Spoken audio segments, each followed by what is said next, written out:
Over the past few years, the 450 class has been split into two subclasses. One, comprised of machines in the 46-inch width range, allowing them to slip through the trees on tight trails. The other is made up of machines near 50 inches wide, allowing for optimum stability on a motocross track. At 46.1 inches wide, Kawasaki's KFX450R fits well into the trail-friendly group. But as Josh Kramer proved last year on his factory race machine, with the right setup, the KFX can win on the track as well. Since the KFX was introduced last year, it remains unchanged for 2009 with the exception of different color options.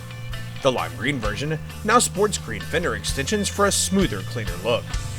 Super black is offered for that stealth fighter look, along with the striking sunburst red version that we got our hands on for testing. With their sponsorships and the extreme popularity of the drink, also offered for this year was the all-new Monster Energy Edition version.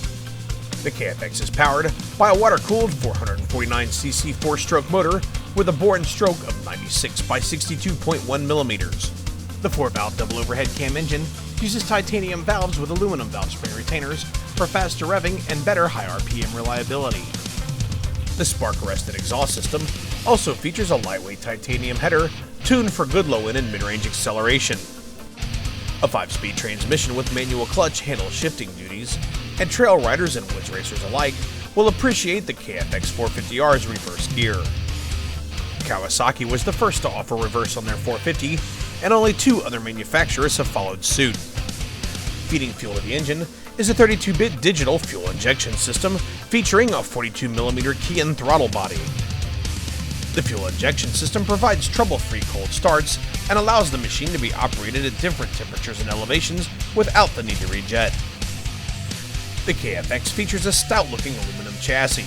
The frame was designed to be extremely rigid, providing more predictable handling. A single lower front frame rail minimizes the distance between the lower A-arm mounting points, allowing for maximum A-arm length, helping to keep bump steer at a minimum. Up front, dual A-arm front suspension is controlled by piggyback reservoir-equipped shocks, delivering 8.5 inches of suspension travel. The front shocks offer preload, compression, and rebound damping adjustments. Out back, the KFX features a beautifully constructed cast aluminum swing arm. The swing arm features curved edges and varying wall thicknesses to increase strength and reduce weight. Its 10 inches of rear suspension travel are controlled by a piggyback-equipped rear shock with preload, high and low speed compression, and rebound adjustment. To slow the machine, Kawasaki equipped the KFX with hydraulic disc brakes all the way around. The front end features 163mm rotors and dual piston calipers, and a 200mm pedal-style rotor and single-piston caliper in the rear.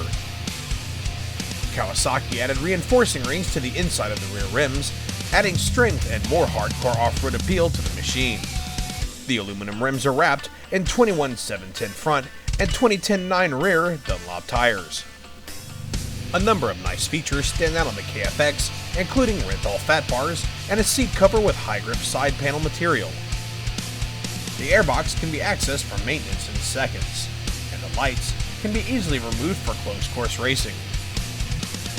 The KFX measures in at 46.1 inches wide with a wheelbase of 49.4 inches. It has a seat height of 30.9 inches, and compared to its competitors, a respectively light curb weight of 394.7 pounds. I'm Alan Knowles from CT Race. Been out testing with ATV On Demand, the Kawasaki KFX450. Kawasaki's brought us out here to Milestone Motocross Park to test this bike. Milestone's a great little facility. The neat thing about Milestone is that it's open Tuesday nights till 9:30 under lights. You get to ride under lights, and there's several tracks available to ride on Tuesday nights. But back to the Kawasaki.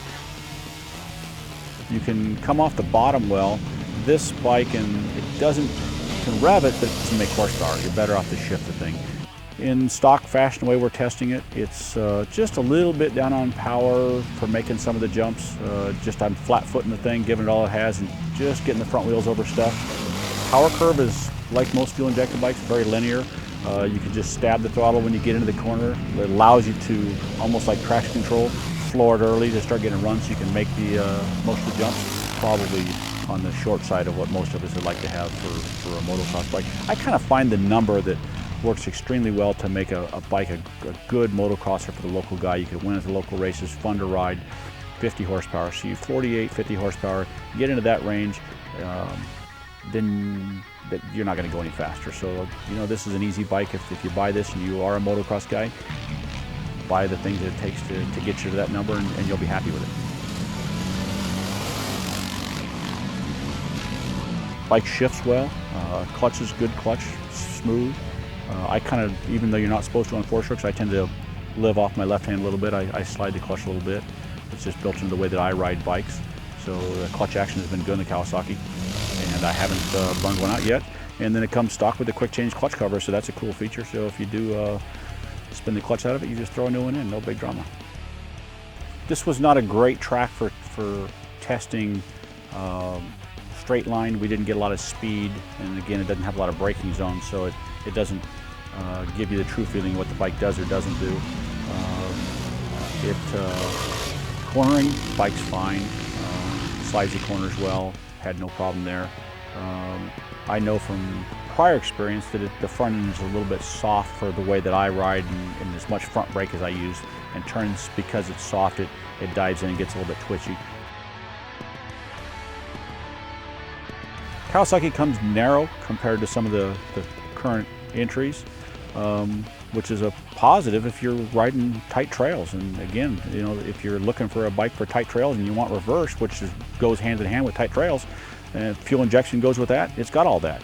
If you're wanting to build a motocross bike, then you've got to buy some A-arms and widen the thing up a little bit. The Kawasaki in stock trim is much too soft for me, but I'm, you know, a big guy. But I think it's not introduced as a motocross bike. That's where it fails when you're trying to motocross. It's just a little bit soft. Off-road, it's probably stiff enough. Rear end is good enough for a lot of people in off-road. Front end, for an aggressive off-roader, you're going to find the front end too soft. So that's something you can address. Ergonomically, I'm just a little bit cramped on the Kawasaki, but I was able to make some adjustments by sliding the bars forward, which you can do for no money. The clamps can be just flipped around. That helped. They come with Renthal bars, so it's got a good handlebar. The thumb throttle works well. Some of the thumb throttles on bikes have been kind of bad ergonomically, but the thumb throttle works well. I'm not a thumb throttle guy, but if I'm going to ride with one, I want it to work well, and the Kawasaki's good. Has probably the best reverse system on the market. I mean, it's right there. You flick your thumb above the throttle unit and flick it in reverse, and back you go.